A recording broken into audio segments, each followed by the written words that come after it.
നോക്കാം വാർത്തകളിലേക്ക് വിശദമായി. തിരുവനന്തപുരം പെരിങ്കടവിളയിൽ ടിപ്പറും ബൈക്കും കൂട്ടിയിടിച്ച് ഒരാൾ മരിച്ചു.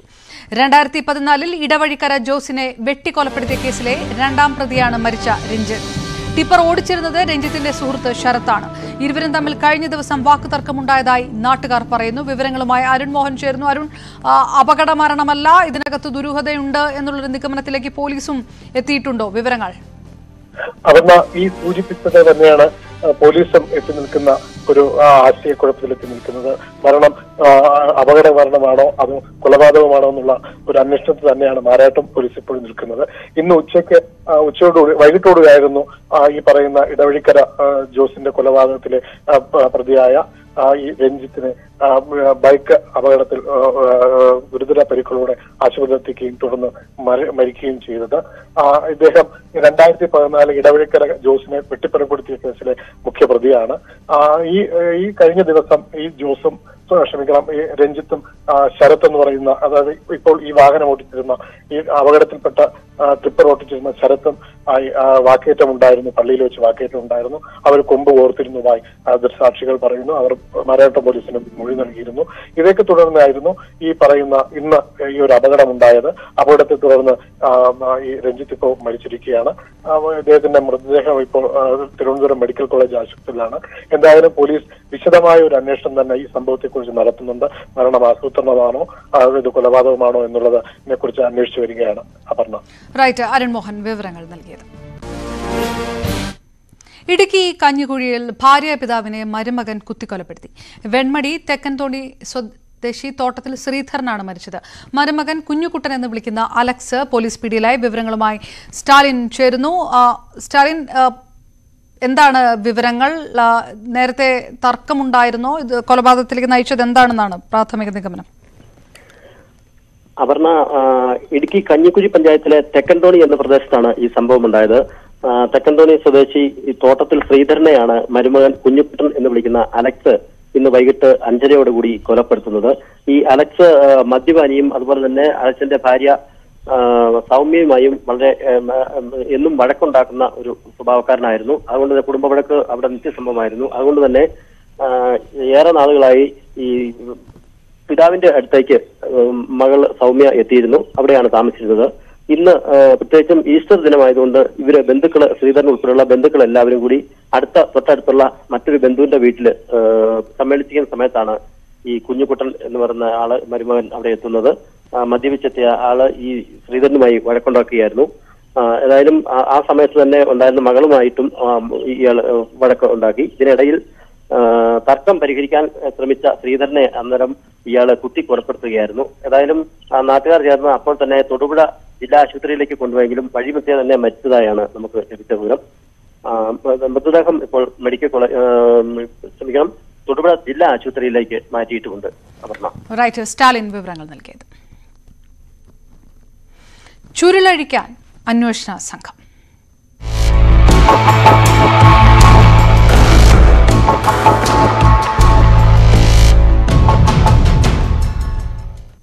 എലത്തൂർ ട്രെയിൻ തീവെപ്പ് കേസിൽ തെളിവെടുപ്പ് ഉടൻ. നാളെ തന്നെ തെളിവെടുപ്പ് നടത്തുമെന്നാണ് സൂചന. പ്രതിയെ എത്തിക്കാൻ സാധ്യതയുള്ള സ്ഥലങ്ങളിൽ സുരക്ഷ ശക്തമാക്കാൻ ജില്ലാ പോലീസ് മേധാവിമാർക്ക് നിർദ്ദേശം ലഭിച്ചു. അതിനിടെ നേരത്തെ നൽകിയ മൊഴിയിലെ വൈരുദ്ധ്യം നീക്കാൻ ശാസ്ത്രീയ തെളിവുകൾ നിരത്തി പ്രതി ഷാരുഖ് സേഫിയെ ചോദ്യം ചെയ്യുകയാണ് അന്വേഷണ സംഘം. ഐജിമാരായ രാജ്പാൽ മീണ, നീരജ് കുമാർ ഗുപ്ത എന്നിവരുടെ നേതൃത്വത്തിലാണ് ചോദ്യം ചെയ്യൽ. എലത്തൂർ ട്രെയിൻ തീവെപ്പിൽ ദുരൂഹത ആരോപിച്ച് പ്രതിപക്ഷ നേതാവ് വി ഡി സതീശൻ കേസിൽ രാഷ്ട്രീയമാണോ തീവ്രവാദമാണോ എന്നതടക്കം എല്ലാ സാധ്യതകളും അന്വേഷിക്കണം. തെരഞ്ഞെടുപ്പ് വരുന്നതിന് മുൻപാണ് പല പ്രശ്നങ്ങളും ഉണ്ടാകാറുള്ളത്. ഗുജറാത്തിലും കർണാടകത്തിലുമെല്ലാം തെരഞ്ഞെടുപ്പിന് മുൻപ് ഇത്തരം സംഘർഷങ്ങൾ ഉണ്ടാക്കാറുണ്ടെന്നും വി ഡി സതീശൻ ആരോപിച്ചു. കേസിന്റെ പ്രാഥമികമായ അന്വേഷണവും ഫൈൻഡിങ്ങും വരണം. ഞങ്ങൾ ഇതിനകത്ത് വല്ല രാഷ്ട്രീയം കലർത്തിയോ? രാഷ്ട്രീയം കലർന്ന ചോദ്യങ്ങൾ ഉണ്ടായിരുന്നു. ഞങ്ങൾ പറഞ്ഞില്ല. ഒരു പോലീസിനെതിരെയോ ഗവൺമെന്റിനെതിരെയോ ഒരു അക്ഷരം ഞങ്ങളാരും പറഞ്ഞില്ല. കാരണം നമുക്ക് എല്ലാവർക്കും ഒരു കൺസേൺ ഉണ്ടായിരുന്നു, ഒരു ഉത്കണ്ഠ ഉണ്ടായിരുന്നു. ഇതുപോലത്തെ ഒരു സംഭവം നടക്കുന്നതിന്റെ പിന്നിരയിൽ ആരെങ്കിലും ഉണ്ടോ? അല്ലെങ്കിൽ ഒരു വ്യക്തിയുടെ മാനസിക നില തകരാറായതുകൊണ്ട് ചെയ്തതാണോ?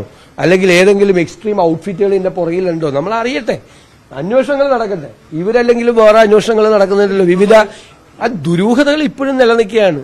ഒരാൾ ഡൽഹിയിൽ നിന്ന് കാണാതാവുന്നു, അയാൾ ഇവിടെ വരുന്നു, ആ ട്രെയിനിൽ കയറുന്നു, പെട്രോൾ മേടിക്കുന്നു, ആളുകളുടെ മീതയ്ക്ക് പെട്രോൾ ഒഴിച്ച് കത്തിക്കുന്നു, എന്നിട്ട് അയാൾ ചുമ്മാ രക്ഷപ്പെട്ടു പോകുന്നു എന്നൊക്കെ പറഞ്ഞാൽ നമുക്ക് വിശ്വസിക്കാൻ അവിശ്വസനീയമായ ഒരുപാട് കാര്യങ്ങൾ കണക്ട് ചെയ്ത് വരുമ്പോഴാണല്ലോ ദുരൂഹത വരുന്നത്. ആ ദുരൂഹത ഇപ്പോഴും നിലനിൽക്കുന്നുണ്ട്.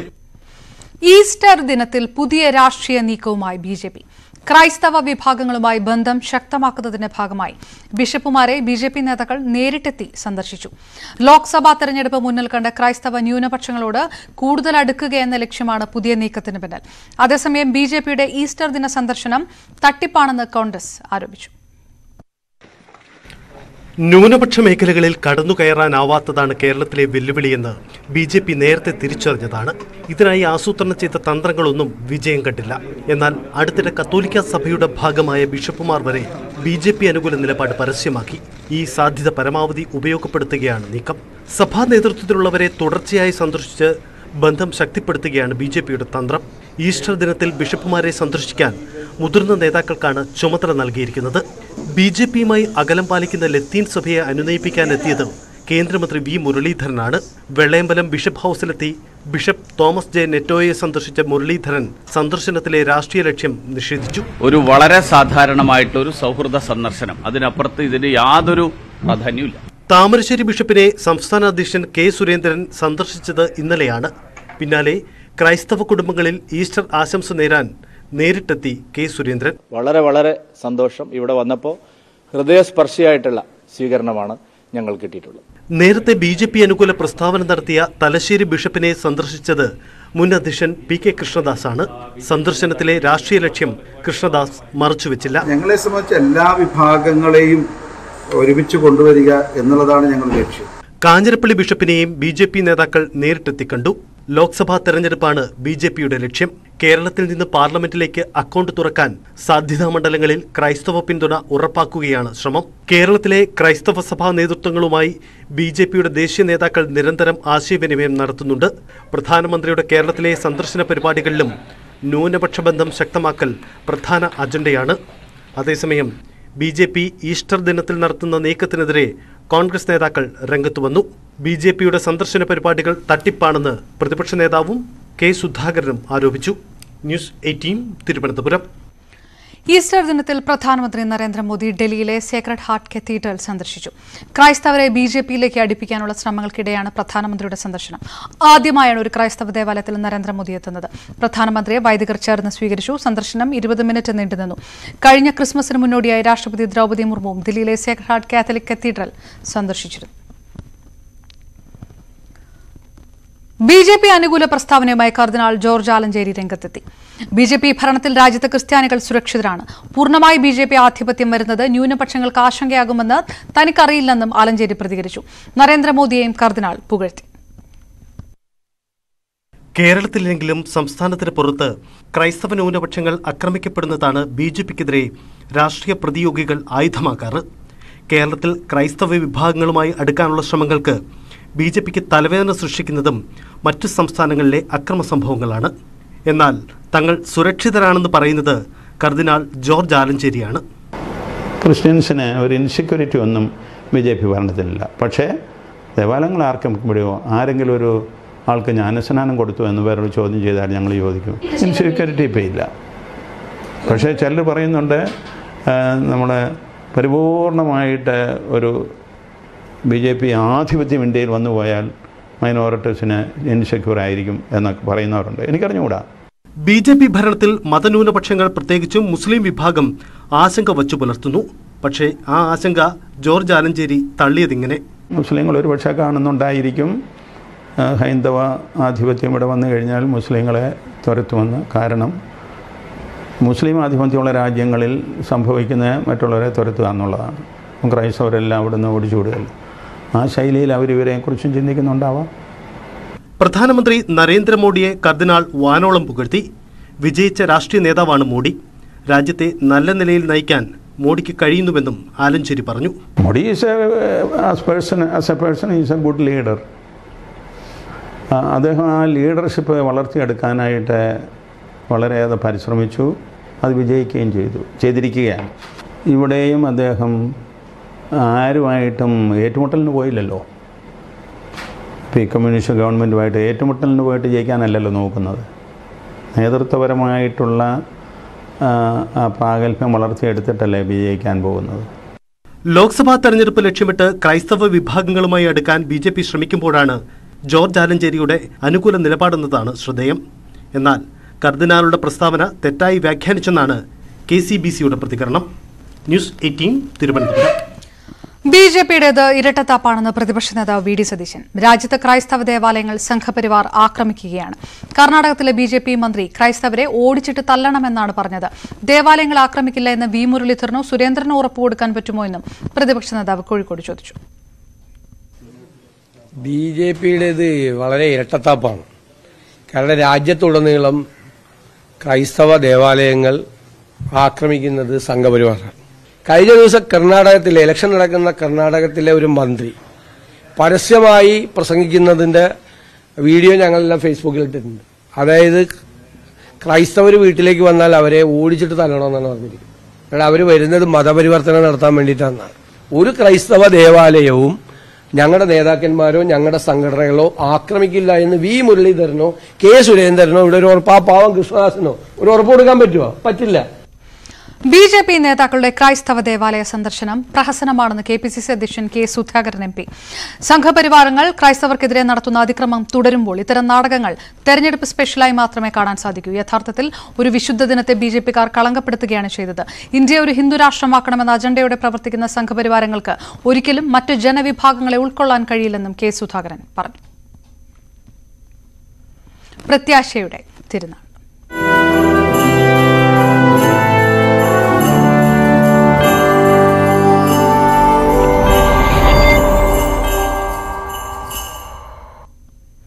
പ്രത്യാശയുടെ സന്ദേശം പകർന്ന് ലോകമെമ്പാടുമുള്ള ക്രൈസ്തവ സമൂഹം ഇന്ന് ഈസ്റ്റർ ആഘോഷിക്കുന്നു.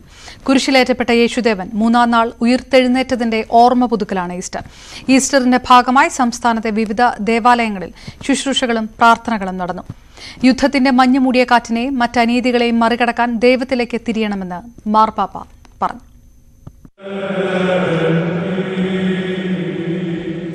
ലോകത്തെ എല്ലാ യുദ്ധങ്ങളും അവസാനിപ്പിക്കാൻ ഈസ്റ്റർ ദിന സന്ദേശത്തിൽ ഫ്രാൻസിസ് മാർപ്പാപ്പയുടെ ആഹ്വാനം.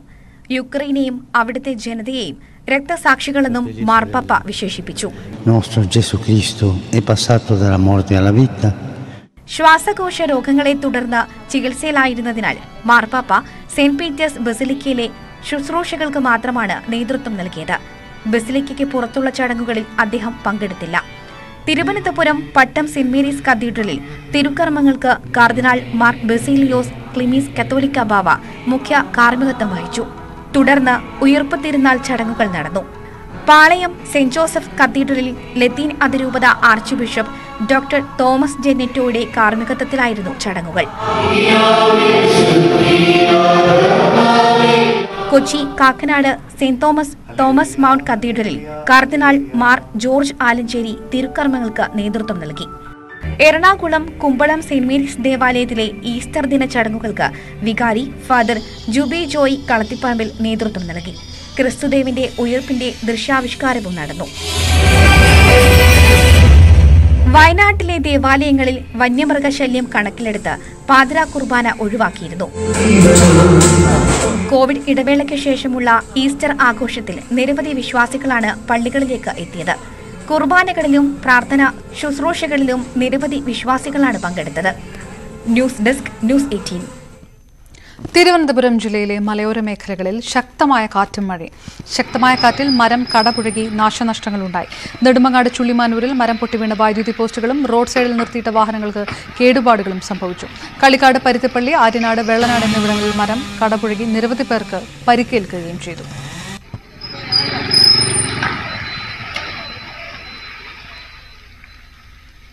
നെട്ടിക്കാൽത്തേരിയിൽ വീടിന് മുകളിൽ പുളിമരം വീണ് 4 പേർക്ക് പരിക്കേറ്റു. 2 പേരുടെ നില ഗുരുതരമാണ്. ആര്യനാട് ചെറുകുളത്ത് മരം കടപുഴകി ഒരാൾക്ക് പരിക്കേറ്റു. വീട് പൂർണ്ണമായും തകർന്നു. ആര്യനാട് റെസ്റ്റ് ഹൌസ് റോഡിന് മുന്നേ മരം വീണ് ഗതാഗതവും തടസ്സപ്പെട്ടു. മുഖ്യമന്ത്രിയുടെ വിരുന്നിൽ ലോകായുക്ത പങ്കെടുത്തത് ധാർമ്മികമായി മാത്രമല്ല സുപ്രീംകോടതി മാർഗനിർദ്ദേശങ്ങളുടെയും ലംഘനമാണ്. ജുഡീഷ്യൽ ഓഫീസർമാർ പുലർത്തേണ്ട ജാഗ്രതയും ധാർമ്മികതയും ലോകായുക്തയുടെയും ഉപലോകായുക്തയുടെയും ഭാഗത്തുനിന്ന് ഉണ്ടായിട്ടില്ല എന്നാണ് ആരോപണം. ഇതിനിടെ ലോകായുക്ത വിരുന്നിൽ പങ്കെടുത്തതിനെ വിമർശിക്കുന്നത് ഔചിത്യമില്ലായ്മയാണെന്ന വാദവുമായി ഇടതുമുന്നണി കൺവീനർ EP ജയരാജനും രംഗത്തെത്തി.